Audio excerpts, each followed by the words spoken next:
आज हम निर्गमन की पुस्तक के 16वें अध्याय का अध्ययन करेंगे। फिर एलिम से कुछ करके इस्राएलियों की सारी मंडली मिस्र देश से निकलने के महीने के दूसरे महीने के 15वें दिन को सीन नाम जंगल में जो एलिम और सीने पर्वत के बीच में है आ पहुंची। जंगल में इस्राएलियों की सारी मंडली मूसा और हारून के विरुद्ध बकझक करने लगी और इस्राएली उनसे कहने लगे कि जब हम मिस्र देश में मांस की हांडियों के पास बैठकर मनमाना भोजन खाते थे, तब यदि हम यहोवा के हाथ से मार डाले भी जाते तो वही उत्तम था। पर तुम हमको इस जंगल में इसलिए निकाल ले आए हो कि इस सारे समाज को भूखे मार डालो। तब यहोवा ने मूसा से कहा, देखो मैं तुम लोगों के लिए आकाश से भोजन वस्तु बरसाऊंगा और ये लोग प्रतिदिन बाहर जाकर प्रतिदिन का भोजन इकट्ठा करेंगे। इससे मैं उनकी परीक्षा करूंगा कि ये मेरी व्यवस्था पर चलेंगे कि नहीं, और ऐसा होगा कि छठवें दिन वह भोजन और दिनों से दुना होगा। इसलिए जो कुछ वे उस दिन बटोरे उसे तैयार कर रखे। तब मूसा और हारून ने सारे इस्राएलियों से कहा, सांझ को तुम जान लोगे कि जो तुमको मिस्र देश से निकाल ले आया है वह यहोवा है, और भोर को तुम्हें यहोवा का तेज देख पड़ेगा, क्योंकि तुम जो यहोवा पर बुड़बुड़ाते हो उसे वह सुनता है, और हम क्या है कि तुम हम पर बुड़बुड़ाते हो। फिर मूसा ने कहा, यह तब होगा जब यहोवा सांझ को तुम्हें खाने के लिए मांस और भोर को रोटी मनमाने देगा, क्योंकि तुम जो उस पर बुड़बुड़ाते हो उसे वह सुनता है, और हम क्या है, तुम्हारा बुड़बुड़ाना हम पर नहीं यहोवा ही पर होता है। फिर मूसा ने हारून से कहा, इस्राएलियों की सारी मंडली को आज्ञा दे कि यहोवा के सामने वरन उसके समीप आवे, क्योंकि उसने उनका बुड़बुड़ाना सुना है। और ऐसा हुआ कि जब हारून इस्राएलियों की सारी मंडली से ऐसी ही बातें कर रहा था कि उन्होंने जंगल की ओर दृष्टि करके देखा और उनको यहोवा का तेज बादल में दिखलाई दिया। तब यहोवा ने मूसा से कहा, इस्राएलियों का बुड़बुड़ाना मैंने सुना है, उनसे कह दे कि गोधूलि के समय तुम मांस खाओगे और भोर को तुम रोटी से तृप्त हो जाओगे, और तुम यह जान लोगे कि मैं तुम्हारा परमेश्वर यहोवा हूँ। और ऐसा हुआ कि सांझ को बटेरें आकर सारी छावनी पर बैठ गई, और भोर को छावनी के चारों ओर ओस पड़ी। और जब ओस सूख गई तो वह क्या देखते हैं कि जंगल की भूमि पर छोटे छोटे छिलके छोटाई में पाले के किनकों के समान पड़े हैं। यह देखकर इस्राएली जो न जानते थे कि यह क्या वस्तु है, सो आपस में कहने लगे, यह तो मन्ना है। तब मूसा ने उनसे कहा, यह तो वही भोजन वस्तु है जिसे यहोवा तुम्हें खाने के लिए देता है। जो आज्ञा यहोवा ने दी है वह यह है कि तुम उसमें से अपने अपने खाने के योग्य बटोरा करना, अर्थात अपने अपने प्राणियों की गिनती के अनुसार प्रति मनुष्य के पीछे एक एक ओमेर बटोरना। जिसके डेरे में जितने हो वह उन्हीं भर के लिए बटोरा करे। और इस्राएलियों ने वैसा ही किया, और किसी ने अधिक और किसी ने थोड़ा बटोर लिया।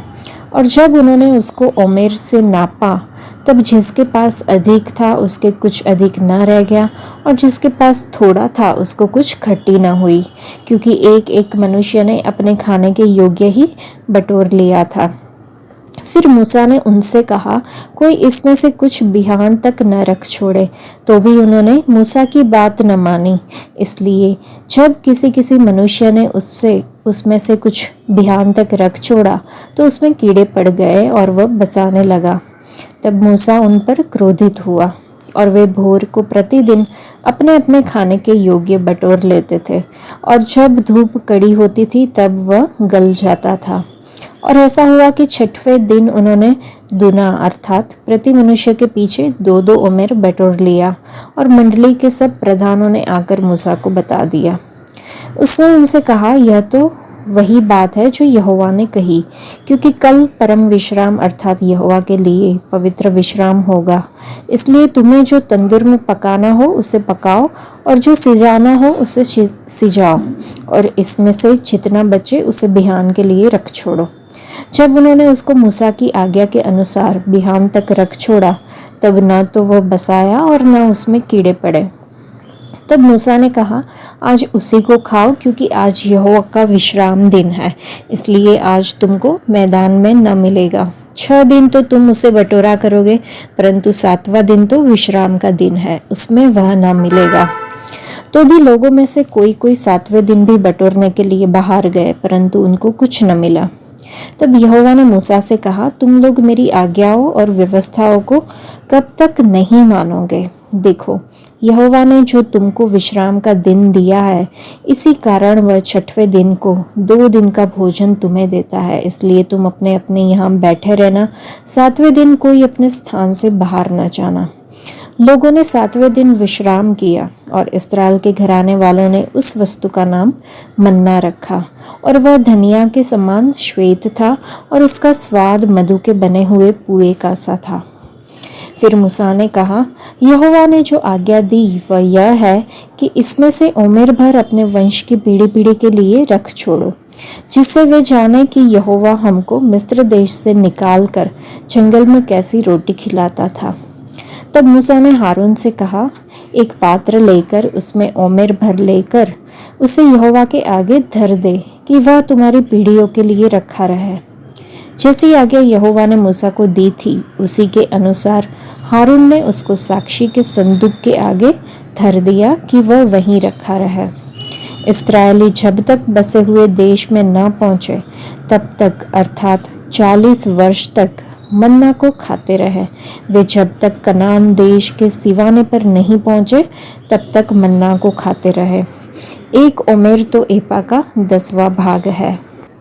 इस अध्याय में 8वीं कलम में हमने देखा कि मूसा ने कहा, तुम्हारा क्रोध हम पर नहीं परंतु यहोवा पर है।